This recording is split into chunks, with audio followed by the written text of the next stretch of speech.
And we're back. Part 3.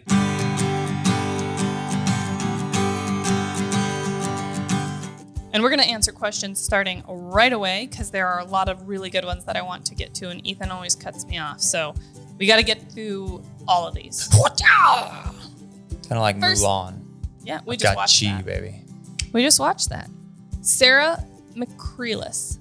Which Beretta shotguns do you guys hunt with? All of them.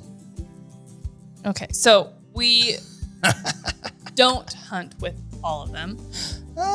It's funny. We train with... it really kind of depends on what we're hunting.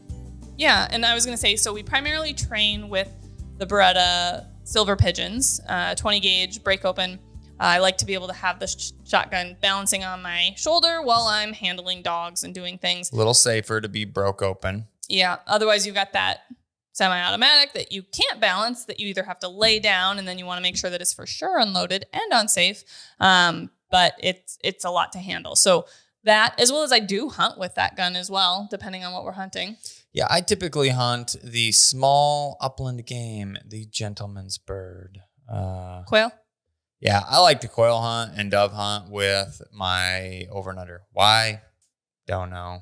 I like it. I like mine as well. And then I actually got the A400.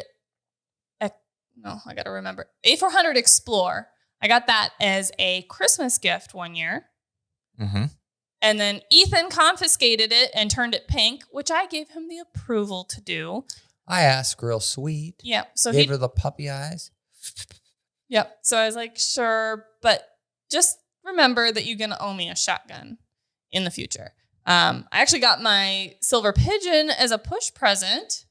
And then just this last season, because like I said, he still owed me a shotgun for turning my other one pink. And dear God, don't ever catch her dead with one of my pink guns because it's pink.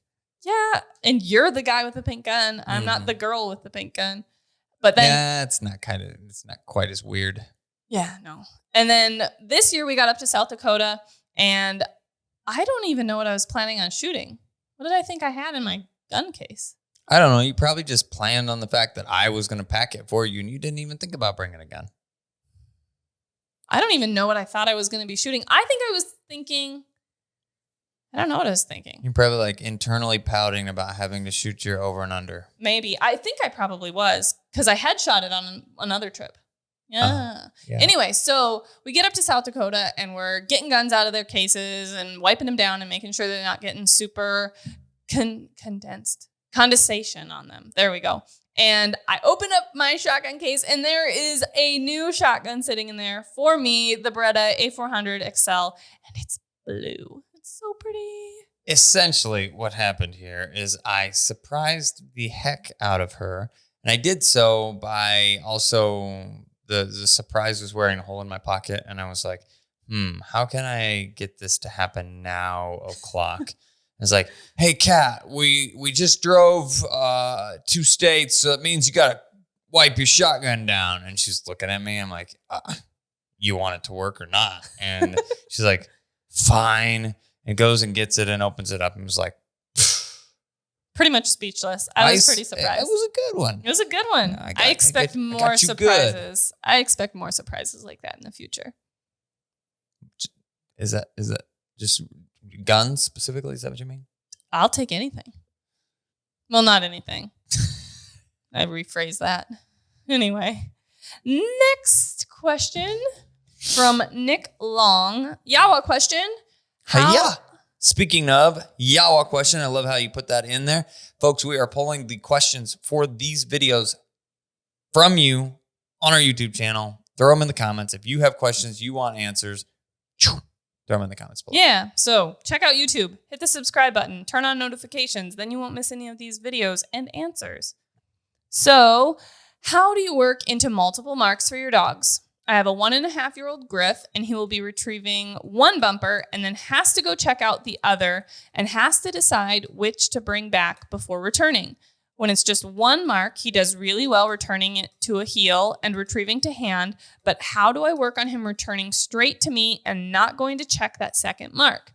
Thanks for all you do. You've been a huge help in working with my first bird dog. So thank you very much. I'm glad we could be helpful with our videos. And that's a great question. I can tell you that I definitely have an answer. I think that in that situation, we're just going to put just a little bit more emphasis on the recall aspect of things. We're going to say, once they have it, we're going to pull focus. Hey, pull that focus back to us, get the dog back to us. No shopping. The other side of it too is you can put a wider distance between them, which is going to make that easier. Instead of your double mark being like this, you make your double mark like this, or even clear to 180 degrees. Maybe that's more difficult. Maybe it's not, but it's definitely going to make it easier to keep them from trying to run to the second one. So the other side of it is a good friend of ours and someone that you may or may not know, Bob Owens with Lone Duck Outfitters, has just rekindled his YouTube channel that he'd started quite a while ago. And what we can do is hit him up on his newest video called Extending Marks and comment Pink Gun in there. We're asking you to do this as a way to show him some Pink love. Gun video request. And then what I'll do is ask him and say, hey, we're getting some questions about this. Maybe you could throw this in. I've got a quick little trip up there to hang out, and we might be able to get it done then, on how a true retriever trainer would actually go about this introduction and working through that problem. Yeah, so that'll be a really good opportunity to see it in action. So great question, Nick. Next question from Nayeli. Sorry if I said that wrong. YAWA question, which I love that when you guys are labeling these YAWA questions. It makes my job so much easier finding these questions in all of the other comments. So, what is the coldest temperature you bring the GSPs out hunting? I'm skeptical about bringing my short hair goose hunting. North Dakota weather is really cold. Yeah. Don't I know it? I'm born and raised in North Dakota, went to college in Grand Forks. Burr, double burr, burr, burr, burr. As my great-grandfather would say, colder than Billy Hell. Yes, and that's why I also live in Kansas now. If anybody else has ever heard that or know what that means, put it in the comments below. So that's a good question, though. And it's, one of those things that you think it would be common sense and it would be, oh, well, you can hunt to this specific temperature or your dog will let you know or any of that. And that's not necessarily the case. We see that all the time, not only with cold temperatures, but with hot temperatures. Both ends of the extremes. Dogs are, especially short hairs and other working breeds, they're very driven animals. They work hard, and we need to be their advocates. So we're the ones that say, it's getting too cold out for you, or it's getting too hot out for you, and we need to take a break. We need to warm up. We need to cool down, whatever the case may be. And there are some specific signs of hypothermia that we wanted to go over. We quick looked them up when I knew I wanted to answer this question. Okay, so I would assume that you have probably seen your dog shivering before if you've been in the cold, but it's a strong shivering and trembling followed by no shivering. So doing a lot of shivering, the shivering goes away. They didn't magically just warm up. It's probably one of the earliest stages there of hypothermia. We also have acting sleepy or lethargic and weak. We're getting pretty extreme when we're getting to this point. Fur and skin are cold to the touch. That's going to be scary. Body temperatures below 95 degrees. Now, I don't know anybody that carries the thermometer out there in the blind with them to check that, but if you get them back to the truck, check them. The dog is that low, that's a bad deal. Next, we've got a decreased heart rate. Dog's heart rate is probably, I don't know. I'm going to take a stab at like 90 beats a minute. I don't know. We'll look that up here in a minute. That was just a stab in the dark. Don't quote him on that. No quotes, please. Decreased heart rate, dilated pupils. This would be one that you should be able to see while the dog is with you in the blind. Gums and inner eyelids are pale or blue. Blue would be a bad deal. Blue would be bad. Yep. Pale isn't, could be a sign of cooler, but, really warm gums are going to be red, paler. It's the blood is moving away from the surface there. And if their mouth is trying inside to of their go mouth, back to their core to keep their internal organs as warm as possible. This is one Yep. thing that we check for, that gum color for other things too. If we have a dog just not seeming right, we'll check gums for basically capillary refill. So you'll pull up their lip and you'll press your finger against their gum and you'll pull it away. And if it turns white and comes back to pink, yes, or red, I guess, quickly, then you're all good. If it doesn't look like it changes color, well, that's because their gums are already really white not ideal to begin with. Or if you press it and it turns white and it takes a long time to fill back up, those are definitely to pinken back up. That's definitely things to be watching for. Trouble walking, trouble breathing, stupor, unconsciousness, or coma. So this seems like a pretty progressive list, headed in the direction of bad. But if your dog is doing a bunch of shivering, I mean, that's going to be the earliest stage. And that's one that I've read on multiple different places that you need to be probably paying attention if there's a lot of what seems to be uncontrollable shivering. Now, I will say I've seen some dogs from an excitement standpoint that, almost quiver with excitement. But if it's cold, and there's a lot of factors that play into what cold is, depending on humidity levels and wind and water. And you were talking about goose hunting. So, also if your dog's getting in the water, then out of the water and things like that, and not just being on land.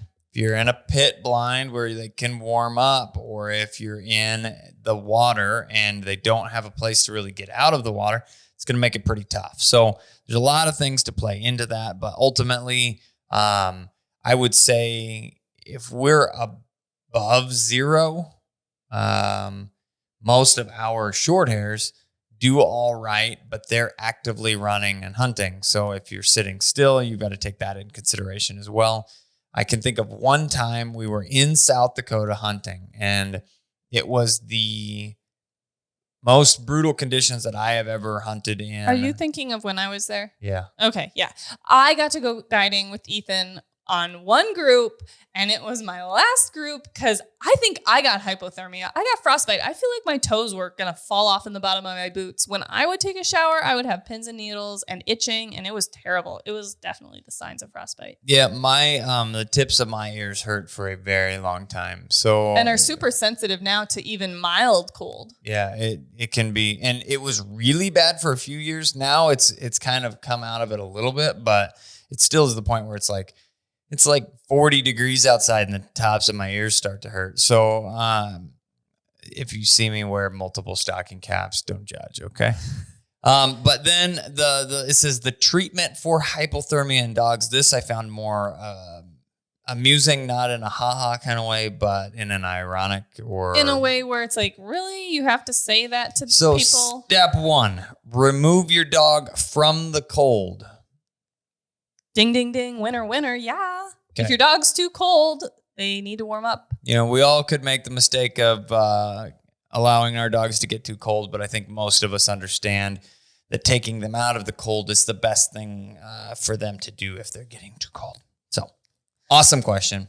Yes, and hopefully you don't run into any situations with your dogs getting too cold and hypothermia. Sorry, I don't have a specific magic answer of as long as it's above 27 degrees, you're fine. But I do want to say, if you're ever in doubt, just call the hunt. I mean, really, is the dog's health and well-being worth risking for a few more birds, a few more hours out hunting? No, it definitely isn't. Come back, warm up, take a break. And we always say, if it's too cold for you to be out there, it's too cold for your dogs to be out there. So, good rule of thumb to keep in mind. Next question, which I wanted to answer this one because it kind of hit home for me a little bit.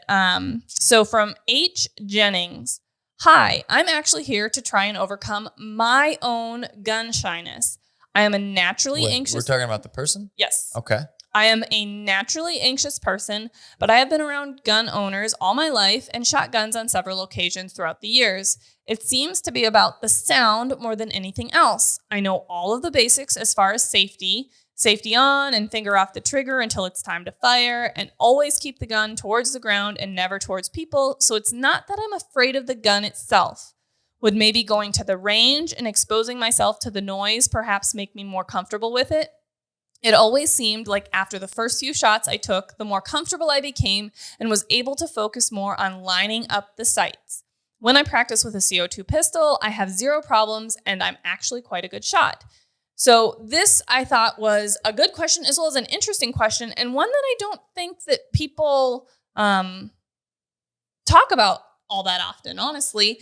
And the My reason, hat's off to you for throwing it up there. I mean, it would be something to be, you could potentially be self-conscious about this fact or whatever else. So yeah, so kudos to you for asking the question, because I'm sure there's a lot more people out there that are uncomfortable or have some sensitivity that they're not necessarily talking about.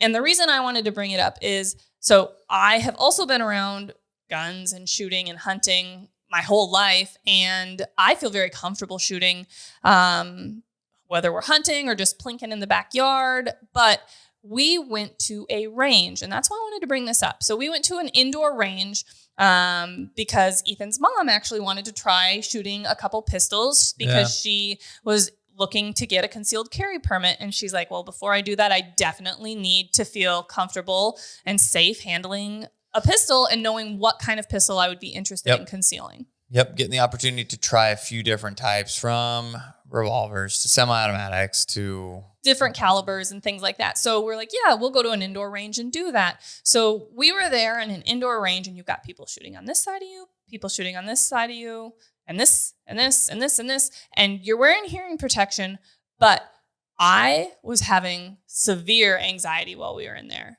I didn't like it. My heart was racing. I was very uncomfortable, and I'm comfortable shooting pistols and being around rifles and everything else, but it was so loud and there was so much gunfire and it was overwhelming. You could feel the percussion. Like somebody came in. The reverberation in your chest. It was. Somebody came in maybe with rifles on the end. Like the other people shooting pistols wasn't as bad, but the people that came in with rifles toward the end of when we were shooting, but it was just one of those things that you could feel every single shot from everybody all the time and hear, and all of it going off all at once. It was very overwhelming. Yeah. And so my recommendation would be not to immerse yourself in an indoor range situation, especially if it's a busier day or something like that, because it was very overwhelming. It made me, who I would consider myself fairly proficient and comfortable around guns as well, made me very nervous and anxious. And